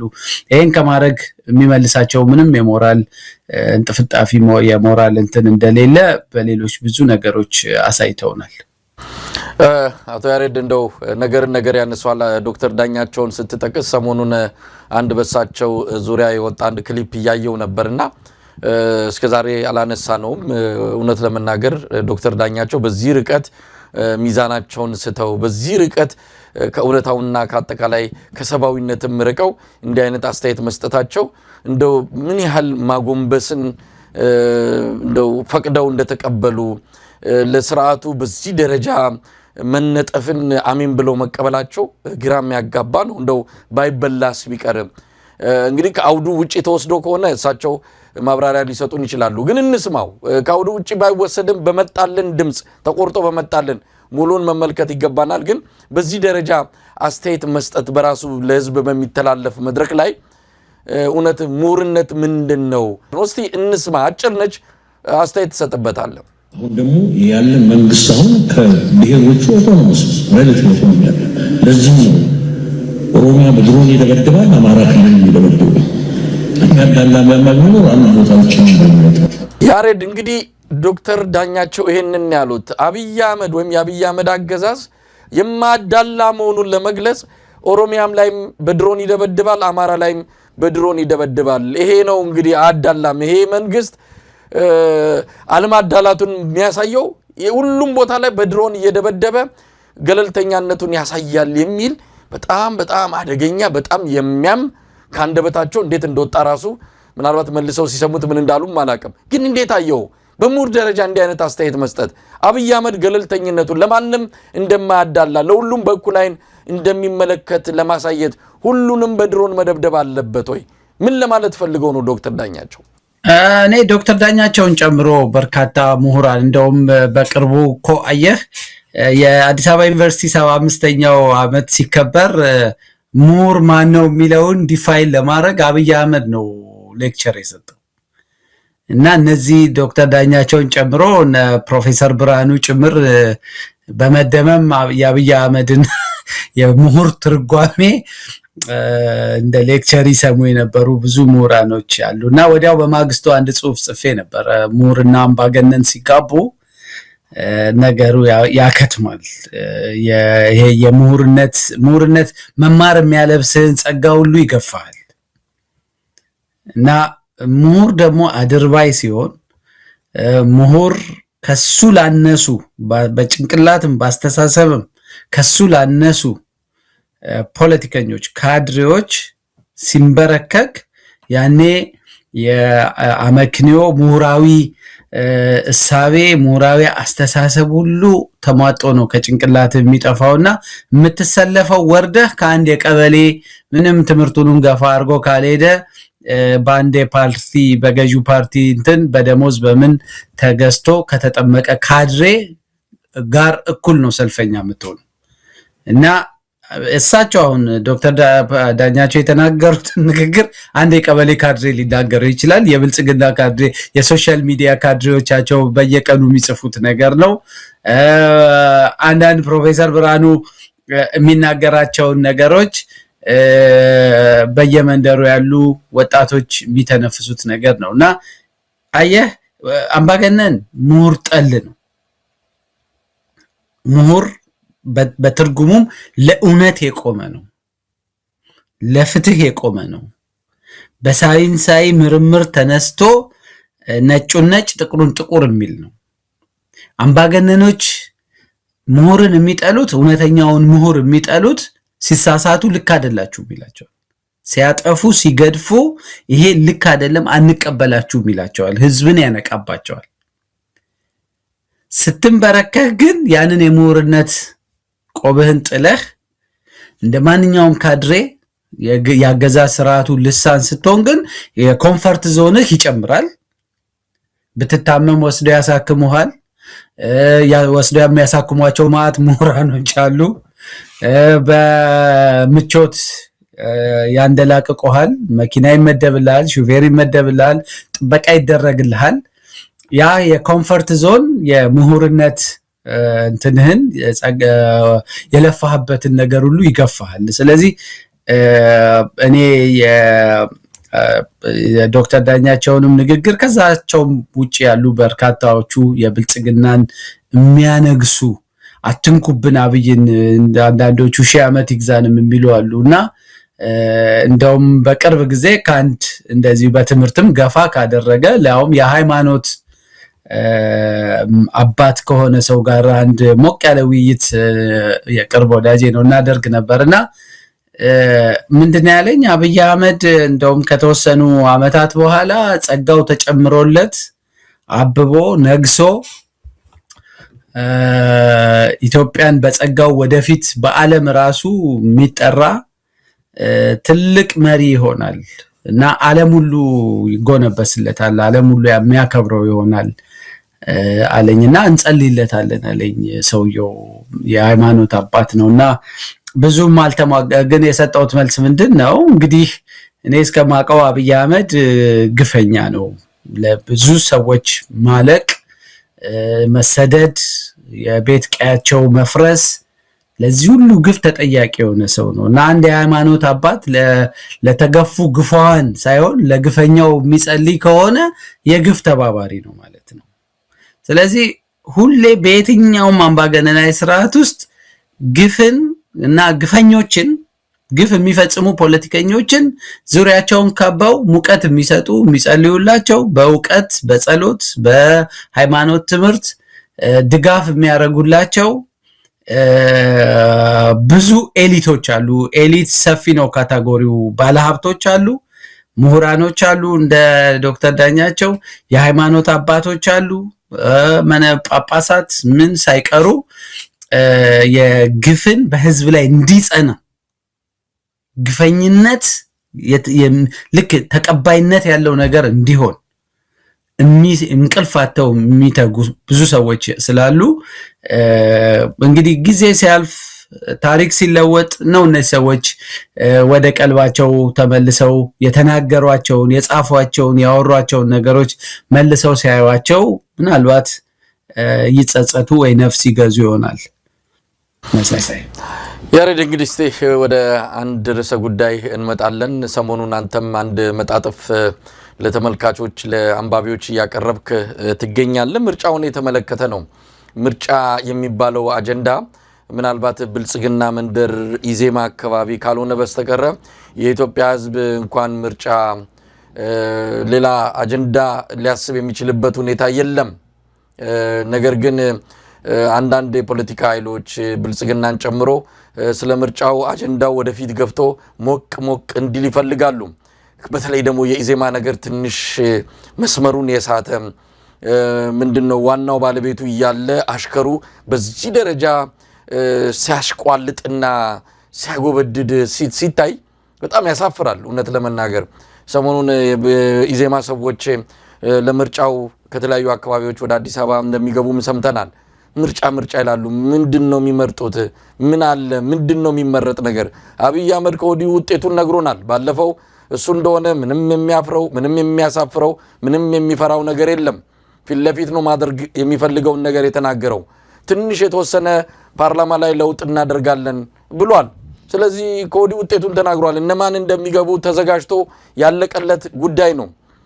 ይህን ምርጫ ብሎ ኢትዮጵያ ሕዝብ እንዲጠብቅ ሀብት እንዲባክን ጊዜ እንዲጠፋ ብዙ ነገሮችን መስዋዕት የሚደረግበትን ምርጫ ከወዲሁ ብልጽግና እያሟሟቀ ይገኛል። አንዳንድ የተቃዋሚ ፓርቲዎችም ለማንኛውም እንደው ህልውናችን እንዳይከስም መኖራችን እንዲታወቅ ብለው የዚህ ግርግር አካል ሆነው ለመቀጠል ወስነዋልና አንተ ደግሞ ቦይኮት ይደረግ ይሄ ምርጫ ማንም ባለመሳተፍ ተቃዋሚዎችም ህዝቡን ባለመሳተፍ ከዚህ ምርጫ ራሳቸውን ያግልሉ የሚል አቋም እንዳለ ነው በዚህ በጽሁፍ ያመላከትከውና እስቲ ወደዚህ ድምዳሜ እንዴት መጣ?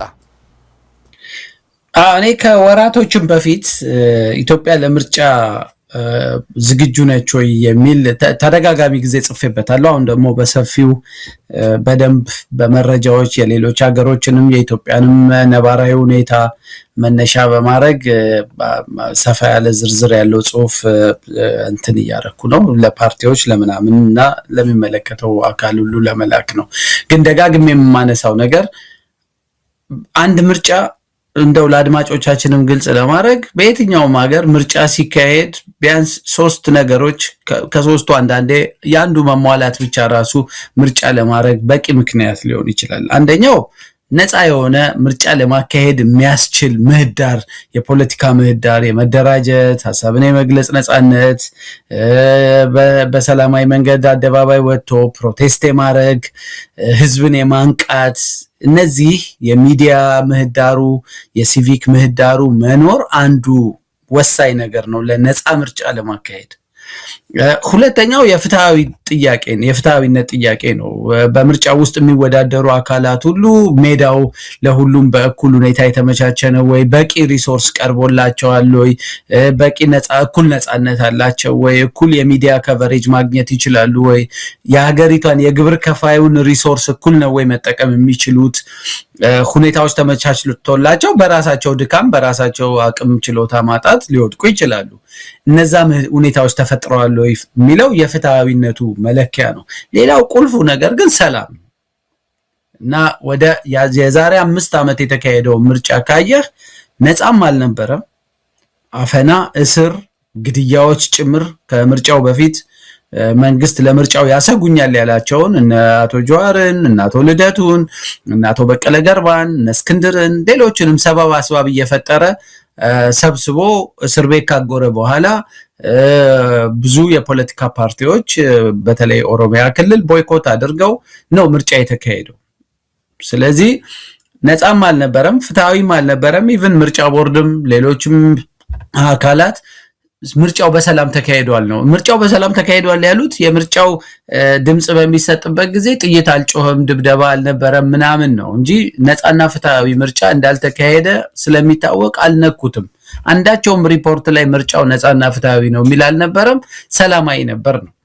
በአሁኑ ምርጫ ግን ነፃም ሊሆን አይችልም። የነፃነቱ ሁኔታ ከዛሬ 5 ዓመት ከነበረው ምርጫ ጭራሽ ብሶበት ጠቧል። አፈናው ጠቧል። እንደውም ያኔ ብዙ የሲቪክ ማህበራት በነፃነት ይንቀሳቀሳሉ፣ ሚዲያዎች ነበሩ። ፓርቲዎች በተወሰነ ደረጃ ይንቀሳቀሱ ነበር። የሀገሪቷም የሰላም ሁኔታ በአንጻራዊነት ዛሬ ካለው ሁኔታ በጣም የተሻለ ነበረ። አሁን ነፃነቱም የለም። ፍትሃዊ ነው ሊያስብል የሚችሉ ምንም አይነት ምልክቶች የሉም። ጭራሽ ቁልቁል ነው፣ ኔጌቲቭ ነው። ሰላማዊ ምርጫ እንኳን ይካሄዳል ተብለ ተስፋ እንዳታደርግ ሰላም የለም። አማራ ክልል ሙሉን ችግር ውስጥ ነው። ትግራይ ውስጥ በምንም መንገድ አሁን ባለው ሁኔታ ምርጫ ልታካሄድ አትችልም። ኦሮሚያ ክልል አብዛኛው ቦታ ላይ ግጭት አለ። ምርጫ ለማካሄድ አስቻይ ሁኔታ አይደለም ያለው።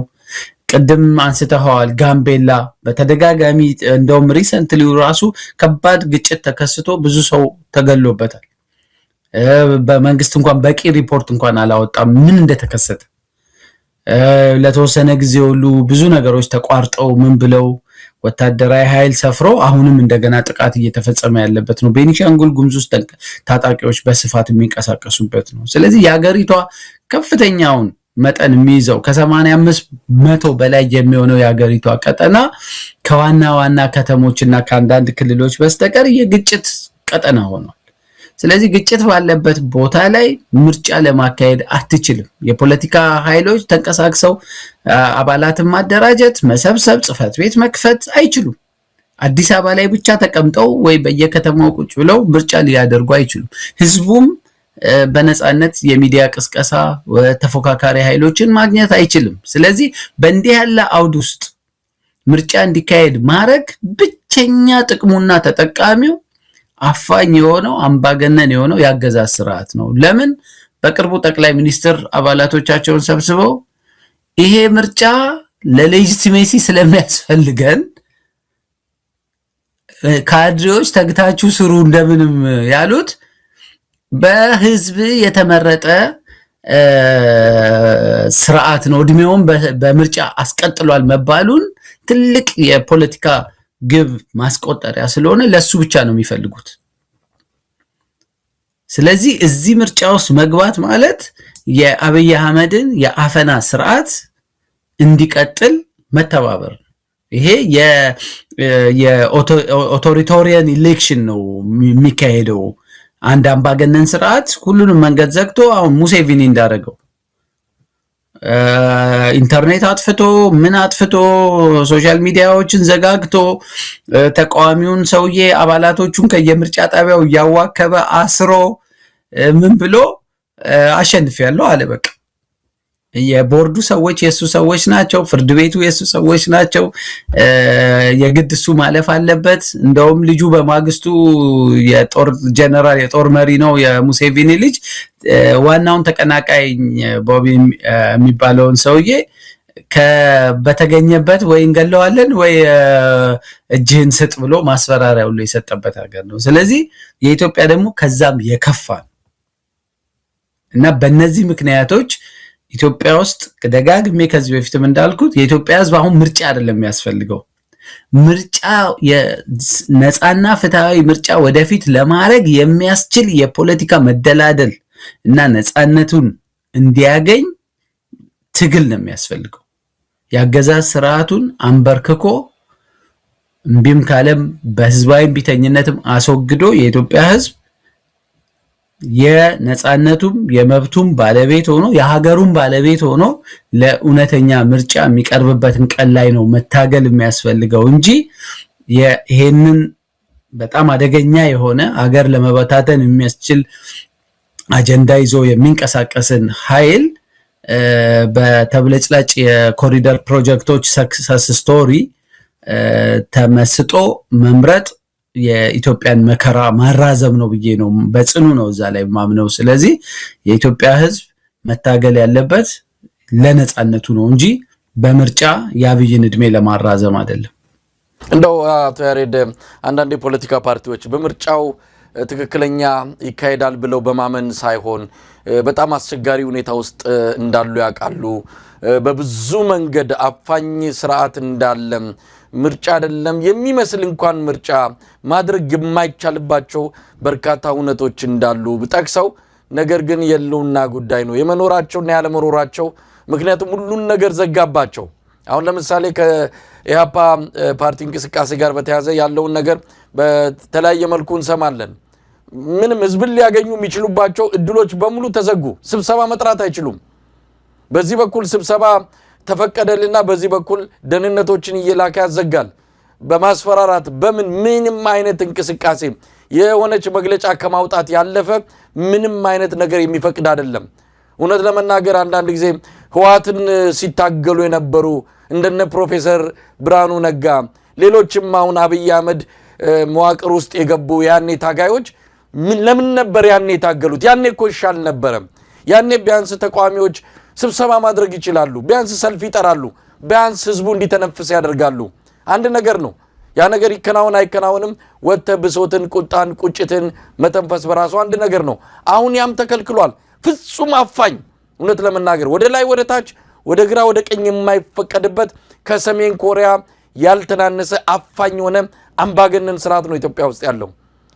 ይሄ ባለበት ሁኔታ መንቀሳቀስ ስላልቻልን እንደው እቺ ምርጫ መተንፈሻ ከሰጠችን እንደው እንሳተፋለን ብለን ገብተን ስብሰባ ከጠራን እንሳተፋለን ብለን ገብተን ሰልፍ ከጠራን ብለው በምርጫው ሂደት ውስጥ የገቡ አንዳንዶች አሉ። አንዳንዱ ደግሞ በዚህ ምርጫ ካልተሳተፉ የፓርቲ ህልውናቸው የሚያከትምም እንዲህ ወደዛው ተሳትፈዋልና እነዚህንስ እንዴት ይደረጉ? ሳይወዱ በግድ ወደ ምርጫው ሂደት ውስጥ እንድንገባ ተደርገናል ነው የሚሉት። ምን ያድርጉ? አንዱ ትልቁ ችግር እኔ በፖለቲካ ፓርቲዎቹ ጫማ ውስጥ ሆኜ ለማሰብ ራሱ ስሞክር ኢትዮጵያ ውስጥ ትልቁ ችግር የፈለገ የህዝብን ልብ የሚኮረኩር አጀንዳም እንኳን ብትይዝ ህዝቡ አብሮህ ለመቆሙ ምልክት ማየት ኢትዮጵያ ውስጥ በጣም አስቸጋሪ ነው። የምርጫ 97 ቀደም ብሎ የተደረገው የሚያዚያ 1 እና 2 ትዕይንትን ያ ሱናሚ የተባለ ትዕይንት በዛ ደረጃ የቅንጅት መሪዎችን የደገፈ ህዝብ ሲታሰሩ ግን የለም። በቃ ቶሎ እጅ ይሰጣል። ቶሎ ካሸናፊው ጋር ነው የኢትዮጵያ ህዝብ የሚቀጥለው። ለመርህ ይዞ እኔ ገሌን የሚባለውን ፓርቲ የደገፍኩት በዚህ ጽኑ እምነቴ ነው። ስለዚህ የዛ ፓርቲ መሪዎች የሚከፍሉትን ጽዋ አብሬያቸው እስከ መጨረሻው ከፍላለሁ፣ አብሬያቸው ቆማለሁ፣ አብሬያቸው ታገላለሁ። ሲታሰሩ በቃ ታሰሩ ብዬ አልተዋቸው፣ መሪዎቼ ይለቀቁ ብዬ ትግል ቀጥላለሁ የሚል አይነት ማህበረሰብ ውስጥ ስትሆን እንዲህ ያሉ ንቅናቄዎች ዋስትና ይሰጣል። ለምትይዘው ፖዚሽን ትልቅ ዋስትና፣ ትልቅ ጋራንቲ ይሰጣል። አሁን ኢትዮጵያ ውስጥ ያሉ የፖለቲካ ፓርቲዎች ምንም አይነት ኖብል የሆነ አይዲያ ይዘው ቢመጡና ህዝብን ቢቀበላቸው እንኳን እስከ መጨረሻው ብንጋፈጥ ቦይኮት ለምሳሌ ስናደርግ ወይም በቃ አንፈልግም ብንል ከምርጫ 2 ካልተሳተፍክ ትሰረዛለህ። ፕሮፌሰር መራራ ባለፈው ስላልተሳተፍን በአሁኑ ደግሞ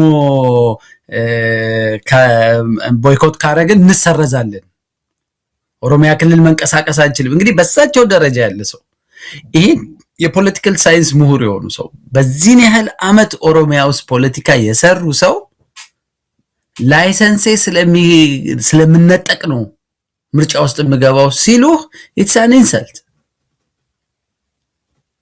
እና በቃ ዋጋ ለሌለው ነገር ነው የምሳተፈው ብለው እና እንደዛ ከሆነ እኮ እንደውም ብትተው ነው የሚሻለው። የዚህ ፓርቲ መኖር ታዲያ ምን ጥቅም አለው?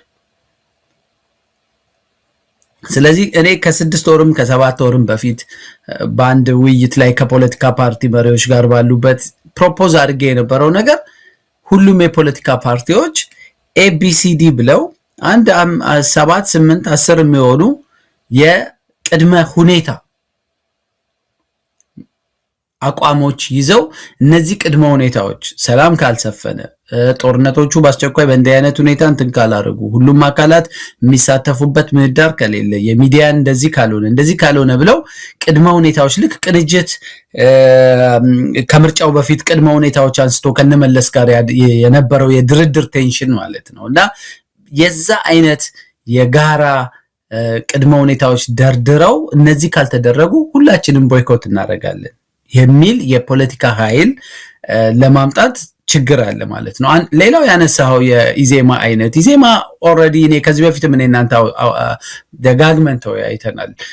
ወይ ከምርጫው በኋላ ምናልባት ሙሉ በሙሉ የብልጽግና አንድ ሜምበር ሊሆን ይችላል፣ መርጅ ሊያደርግ ይችላል። ምክንያቱም ምንም አጃቢዎች ናቸው።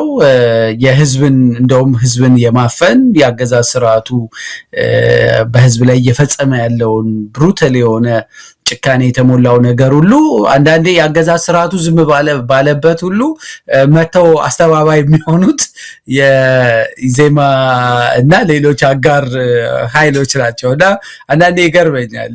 ለተፈጸሙ በብልጽግና ተፈጸሙ ለተባሉ ትልቅ ሀገራዊ ስህተቶች ያገዛዝ ስርዓቱ ዝም ብሎ እነሱ መተው ማስተባበያ እንዲህ ስለሆነ ነው እንዲያ ስለሆነ ነው እያሉ ማስተባበያ ሁሉ ሲሰጡ ትሰማለህ። እና ይሄ ያገዛዝ ስርዓቱ እየፈጸመ ላለው ጥፋት ወንጀል በህዝብ ላይ እየፈጸመ ላለው አደጋ ሁሉ ድጋፍ እያደረጉ ነው ማለት ነው። ስለዚህ እኔ ፕሮፌሰር ብርሃኑን ከአብይም ሌሎቹንም እንደዚህ ነጥያ ላያቸውም በአንድ ቦክስ ውስጥ ነው ማያቸው። እንደ ተቃዋሚ ተፎካካሪ ኃይሎች አይደሉም፣ ተደጋጋፊ ኃይሎች ናቸው።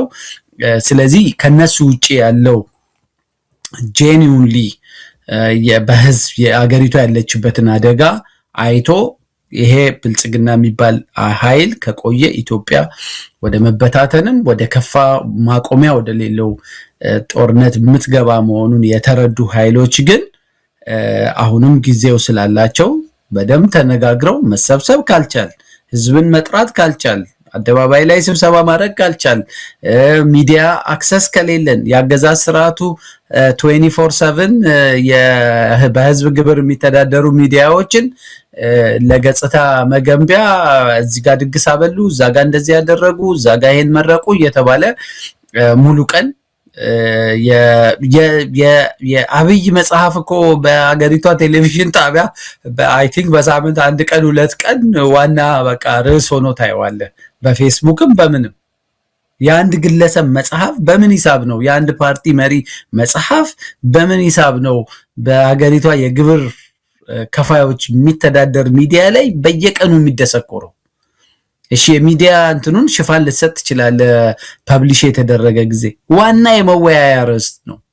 ስለዚህ በዚህ አውድ ውስጥ የምርጫ ተፎካካሪ ነኝ ብለህ ለማሰብ ራሱ ያስቸግራል። እና ለእኔ ይሄ የሚመራኝ ነገር ምርጫ ሳይሆን የምርጫ አውድን የሚፈጥር የፖለቲካ ምህዳር እንዲፈጠር ያገዛዝ ስርዓቱን ባህሪ ማረቅ መታገል ነው የሚያስፈልገውና ለዛ ደግሞ ብቸኛው እና የተሻለ አማራጭ የሚሆነው መንገድ በህዝባዊ እምቢተኝነት ምርጫውን ብቻ አይደለም ያገዛዝ ስርዓቱ የሚያደርጋቸውን እኩይ የሆኑ ሌሎች ግፍን ጨምሮ ሌሎች የአፋኝ የሆኑ የህግ ማዕቀፎችን በጠቅላላ ለነዛ አልገዛም ብሎ የሲቪል ዲስኦቢዲየንስ ንቅናቄ ማረግ ምንም ምርጫ የሌለው የኢትዮጵያ ህዝብ የቅድም እንዳልኩት የነጻነቱም የሀገሩን ባለቤት መሆን ከፈለገ ይሄ ትልቅ አጋጣሚ ይመስለኛል።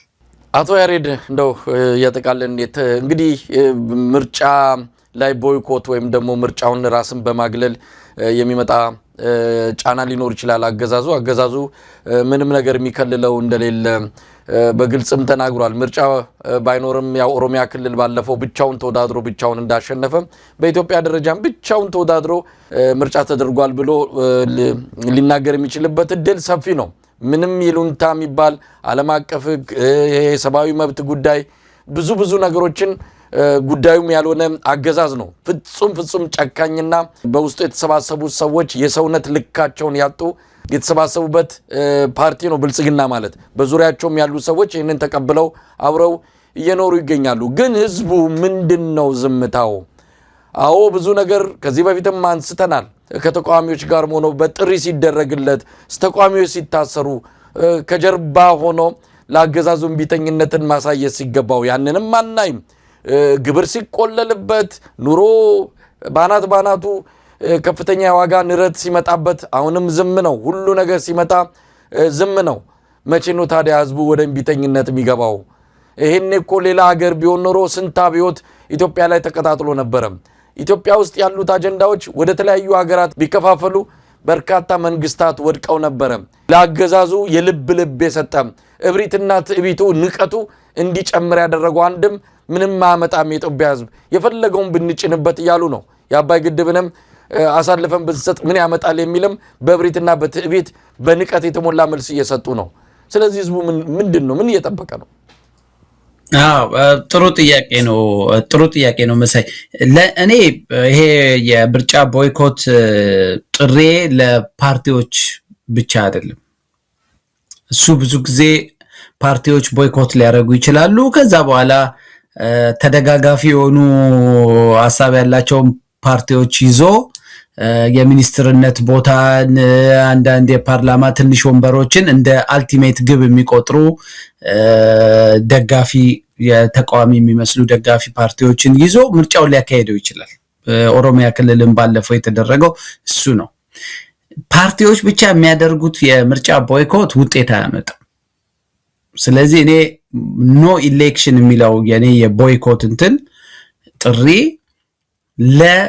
በምርጫ ዙሪያ ስቴክ ላላቸው ለሁሉም ስቴክ ሆልደሮች ለሁሉም ባለድርሻ አካላት ነው። ለምሳሌ መራጩ የኢትዮጵያ ህዝብ እኔ እንዲህ አይነት የአገዛዝ ሰንሰለቱን የአፈና ሰንሰለቱን ራሴ ላይ ለማጥበቅ በካርድ ፈቃዴን አልሰጥም። እንዲህ ያለ የግፍ ስርዓትን ላይ እንዲጸና ድምጼን አልሰጥም ብሎ ካለመመዝገብ ጀምሮ ቦይኮት ማድረግ አለበት ህዝቡ። መራጩ ህዝብ ካርድ አልወስድም ከወሰደም በኋላም ደግሞ አልመርጥም በማለት ቦይኮት ማድረግ አለበት። ይሄ ቦይኮት የሚለው ነገር ለፓርቲዎች የሚተው አይደለም። ሌላው ሚዲያዎች፣ የሲቪክ ማህበራት በዚህ ጉዳይ ላይ ኢቨን ምርጫው ኢትዮጵያ ውስጥ ምርጫ የሚካሄደው መሳይ ሙሉ በሙሉ በመንግስት በጀት አይደለም። ፓርላማው በጀት ያጸድቃል፣ ግን ከፍተኛውን በጀት የሚሸፍኑት ምዕራባውያን ናቸው። ከአሜሪካ መንግስት፣ ከአውሮፓ፣ ከተለያዩ ሀገራቶች በሚወሰዱ እርዳታዎች ነው ምርጫ ቦርድ አብዛኛውን በጀት። ስለዚህ እነዚህ የበጀት ድጋፍ የሚያደርጉ ሀገሮች የኢትዮጵያ ህዝብ ላይ ሰንሰለቱን እያጠበቁ መሆኑን አውቀው ለምርጫ ከሚደረግ ሰፖርት እጃቸውን እንዲሰበስቡ እነሱም ላይ የአድቮኬሲ ጫና ፕሬሸር መፍጠር ያስፈልጋል። በአንድ እሱ ነው። ምክንያቱም የኦቶሪታሪያን የሆነ ኢሌክሽን ነው የሚካሄደው። ነፃና ፍትሃዊም አይደለም፣ ሰላማዊም አይደለም። ስለዚህ የአገዛዝ ስርዓቱን እድሜ ለማራዘም ነው ስፖንሰር እያደረጋችሁ ያላችሁት ብሎ በግልጽ ቋንቋ ኮንፍሮንት ማድረግ ያስፈልጋል በዲፕሎማቲክ ባትሉ። ሌላው የሲቪክ ማህበራትም ይሄንን የማስመሰል ምርጫ አጅበው የሚያደርጓቸውን ነገሮች በጥንቃቄ ካሁኑ እንዲያዩ፣ ሚዲያዎች ፎከሳቸው የህዝብ እንትን ላይ እንዲሆን እና የተቀነባበረ የእምቢተኝነት የህዝብ የሌሎች ባለድርሻ አካላት የምሁራን የሚዲያዎች እምቢተኝነት ነው ውጤት የሚያመጣው እንጂ 2 3 ወይ 10 ፓርቲዎች ተሰብስበው ነገ ምርጫው ላይ አንገባም ቢሉ ተውት ነው የሚሏቸው። እናንተ እንዳልከው በቀረው ይቀጥላል። ስለዚህ እኔ የፓርቲዎችን ቦይኮት አይደለም ፕሮፖዝ እያደረኩ ያለሁት። እኔ ሙሉ በሙሉ የኢትዮጵያ ህዝብ በምርጫ ላይ ድርሻ ያላቸው አካላት ሁሉ እንዲህ አይነትን ፌክ የሆነ የምርጫ ሂደት እጃችን አንከትም ነው። ያ ብቻ አይደለም፣ እኛ ቦይኮት ስላረግንም መንግስት አካሄዳለሁ ቢል ራሱ እስከ ማስቆም የሚደርስ ንቅናቄ ነው ህዝባዊ እምቢተኝነቱ። አሁን ያለፈው ምርጫ ኦሮሚያ ክልል ውስጥ ተቃዋሚ ኃይሎች እኛም ምርጫውን ቦይኮት እናረጋለን አሉ። ኦኬ ጥጋችሁን ያዙ ተባሉ። ሻንጣቸውን ሰብስበው ቤታቸው ቁጭ አሉ። ምርጫው ተካሄደ።